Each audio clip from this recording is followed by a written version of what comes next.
Ironicamente, o filme que eu assisti essa semana tenta ser tão violento e ao mesmo tempo trata a arte como uma das coisas mais belas possíveis. Oi, eu sou o Dan e esse é o nosso segundo papo de filme.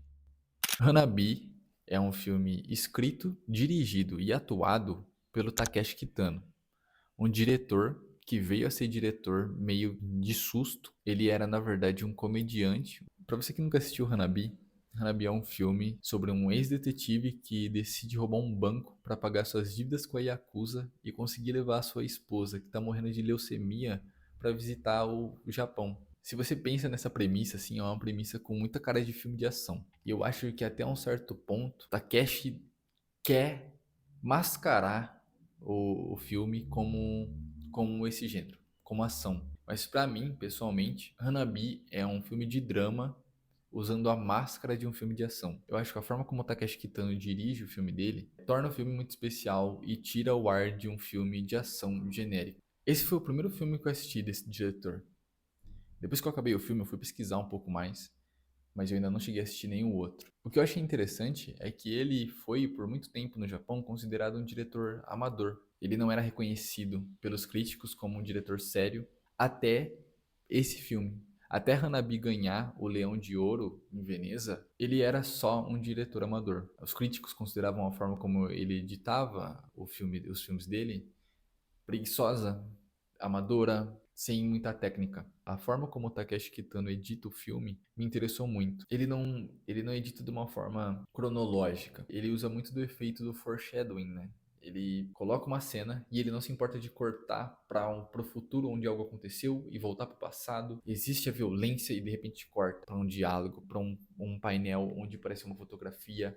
Ele é parado, as cenas duram muito tempo. E eu, sinceramente, no começo do filme eu fiquei um tanto quanto confuso. Os personagens estavam falando, aí cortava para uma cena violenta, e aí voltava no tempo, os personagens nem tinham começado a conversar ainda, mas com o tempo isso foi crescendo em mim. Esses súbitos lapsos de violência talvez sejam um espelho da cabeça do diretor. Se a gente levar em consideração que o Takeshi Kitano dirigiu e escreveu esse roteiro, os personagens começam a fazer muito mais sentido em relação à dualidade, não do filme, mas do próprio diretor. O filme, a gente acompanha o Nishi, que é o nosso protagonista estoico, e ele representa um aspecto da masculinidade, do homem forte, sem sentimentos, frio, violento.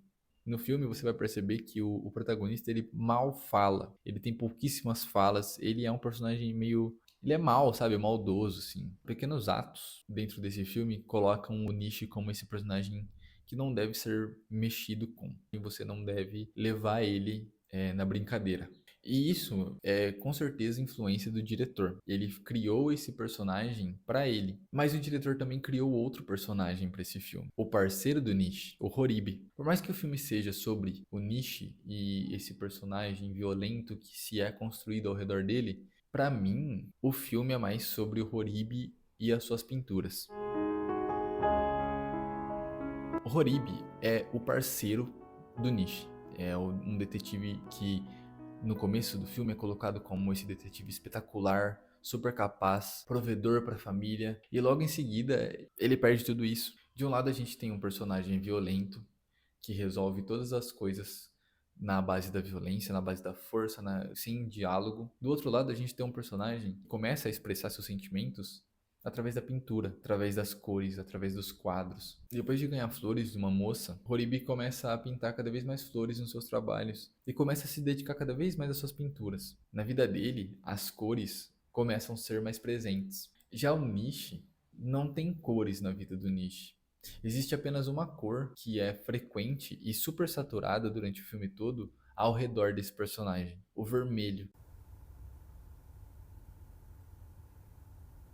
Talvez por uma escolha estilística, talvez para representar algo, o sangue nesse filme é muito vermelho. Não parece sangue, parece tinta, sabe? Uma das coisas que ficou na minha cabeça foi as pinturas que aparecem no filme, que são pintadas pelo Horibi. Mas não sobre o filme, mas o fato de que elas foram pintadas pelo próprio Takeshi Kitano. Todas as pinturas que aparecem, que são feitas pelo personagem, foram pintadas diretamente por ele. Isso me faz pensar o quanto essa dualidade presente no filme não representa a própria mente do diretor, que decide colocar a violência que existe dentro dele na arte. O personagem do Horibi tá representando ali a exata coisa que o Takeshi está fazendo. Em vez de ele ser uma pessoa violenta, ele demonstra violência nos filmes.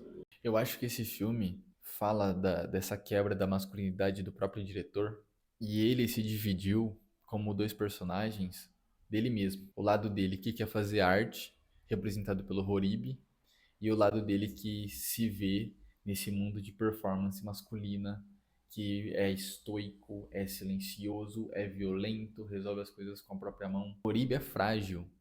Ele saiu do papel de provedor, foi abandonado, ele não consegue fazer as coisas sozinho, ele precisa de ajuda, ele está numa cadeira de rodas. Esses dois paralelos vivem dentro do diretor. O diretor já falou em entrevistas que ele foi e talvez seja ainda uma pessoa problemática. Ele foi expulso do colégio, ele foi um garoto problema durante a vida toda. Ele é o que a gente considera um arruaceiro. Então eu acho, para mim, que a violência existe dentro dele. Se você olhar os filmes que o Takeshi Kitano atua, são filmes que falam muito sobre violência. O preço da masculinidade é muito caro. Eu acho que principalmente hoje em dia essa é uma discussão maior. A gente já fala mais sobre esse tema, já traz muito mais sobre essa questão da masculinidade frágil. Mas eu acho que em países com uma cultura tão forte, que nem no Japão, tão dominante, né? Com um pensamento tão masculino dominante, ainda mais em 1997, essa exposição da masculinidade e esse outro lado, que é visto como frágil, como fraco, como sensível, devia ser uma válvula de escape para o diretor. Assim como a arte é uma válvula de escape para a maioria dos artistas, né? A arte sempre foi uma forma de escapar dos sentimentos feios que a gente tem dentro da gente, de pôr para fora, né? De vomitar essas coisas. Hanabi não é um filme perfeito. Ele é um filme que coloca as mulheres como elementos de suporte para as ideias dos protagonistas. A mulher que entrega as flores para o Horibi, ela não é nada além de bonita, ela não tem uma personalidade, ela dá de graça flores para ele porque ela é o símbolo da esperança na vida dele. A esposa do Nishi, ela é representada o filme todo como essa encapsulização da inocência. Até as formas como ela se veste são roupas meio infantis, com um bonezinho vermelho e um sobretudo azul. Ela aparece durante o filme todo e ela tem duas falas durante o filme, somente. O Takeshi ele não desenvolveu nenhuma personagem feminina. Ele coloca as personagens dele de forma muito bidimensional. As bonitas e fofinhas e quietas são as do bem e as feias são as do mal. A esposa do Horibi, ela é descrita por ele mesmo no começo do filme como uma mulher feia, com cara de cachorro, e ela logo em seguida abandona ele. Então, tire disso o que você quiser. Eu acho que ele é um filme que vale a pena ver. Essa questão, apesar de negativa, tem que ser levada no contexto da época em que o filme foi feito, do lugar onde ele foi feito. O Japão, ele ainda existe esse lado machista nele, esse lado onde o homem é o pináculo da sociedade, e ele foi feito em 97. Esse aqui não sou eu falando que essas coisas não importam. Eu acho que importa, e se isso é uma parada que te faz não querer assistir o filme, eu acho super válido. Mas, se você quiser dar uma chance, assiste e me fala o que você achou no comentário. E se você já assistiu, coloca aí o que você achou. Se você acha que eu viajei aqui também. A gente se vê no próximo vídeo, na segunda, com mais um diário de bordo. E espero que o próximo papo de filme seja mais longo do que esse. Tchau, tchau.